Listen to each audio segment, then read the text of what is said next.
start just by saying what your name is and tell me, when you decided to become a pro, and then when did you accomplish that?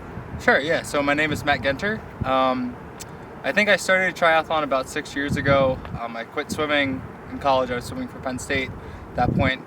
Had friends that were really good at triathletes and wanted to follow in their journey. And I kind of set the goal pretty early on of achieving a pro license. And for a while, the goal was just to get the pro license and try to go pro as quickly as possible. Though I did realize early on I wanted to develop quickly as a triathlete and be ready to race at the pro level before really turning professional. So I wouldn't go and really get it handed to me. So at that point, I decided to wait a few years after I turned pro, or after I earned my pro card. I really set the goal of winning age group nationals, which I accomplished last year in 2022.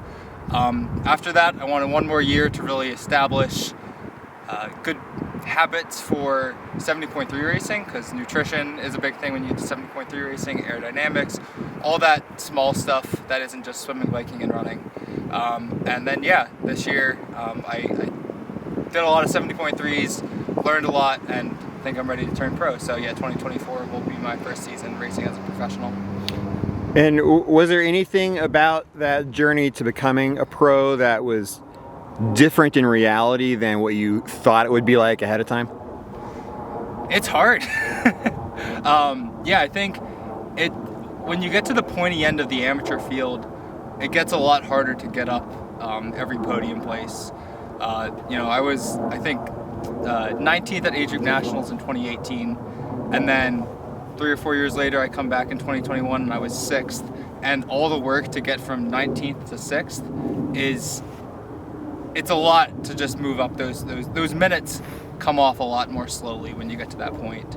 And then to go from 6th to 1st, it became a lot about the little things, like making sure that I do activation drills to make sure that my glutes and my quads are activated before starting the race, and working on my takeout speed on the swim so I don't drag anybody with me. All those things that you don't think about when you just you say, I just want to become a professional. Those are really important. Yeah. Is there a moment along the way that was a super positive moment or something that really encouraged you that you can remember? Yeah. So I would say last season, 2022, I won my first 70.3, which was at Blue Ridge. I actually have a pretty interesting story there. I was on my old Trek Speed concept. All 3 of my bolts fell out with 2 miles left. So I had to steer in just like this, and I lost about 4 minutes of that. I got off the bike, was frustrated, felt like I just wanted to be done with it because it was just such an annoying thing. Then realized I was still winning by, I think, 9 minutes at the time, so I figured I'd finish the race. And then 2 months later, I went to age group nationals. It had been a goal of mine for 5 years at that point to win both the Olympic and the sprint, and I did that, put together by far my best race. Both days, just coming back and really executing well.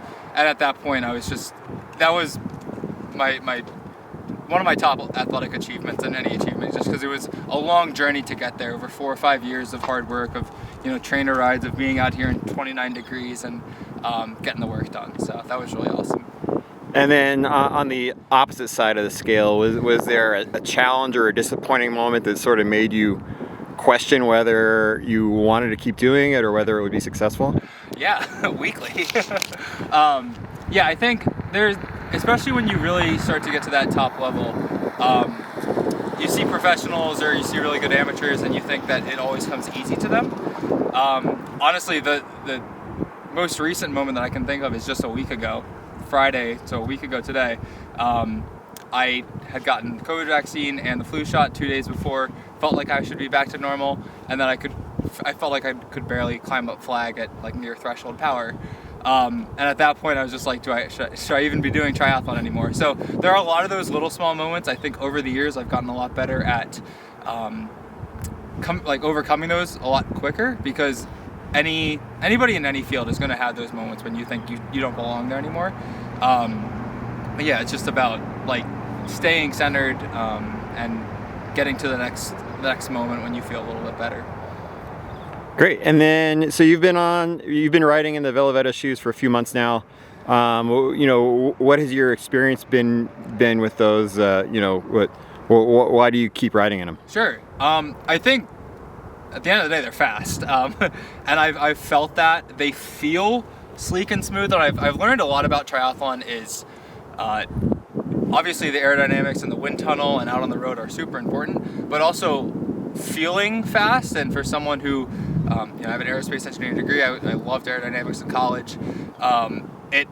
It looks fast. It obviously tests fast. I don't choose my gear very lightly. I pick what I want to wear very specifically because I know how well it tests. And you know, after talking with you and looking at a lot of the studies that you guys have put together, I felt like they were a really fast shoe. And yeah, they've done well. I think they hold up really well under harsh conditions, which is not something I really thought about when I got the shoe, but it is important, you know, for people that are looking at the shoe, for them to be durable. You can't just, you know, if you're gonna ride them 5 times, they're gonna fall apart. Maybe they're not worth the money to you. But I mean, I wore these at Lottie. Anyone that was there that day knows that it was terrible weather. And yeah, it was just, they've hung up really well. I think, yeah, they're sleek, they're easy to put on, take off. All the small things about it, you know, they're not just a cycling, you know, a track shoe that you can lace up or get ready to go in the velodrome and then go. You know, you have to think about putting it on and off in transition, especially for the draft legal races. And I think all of that design has really come out and put together a really good shoe.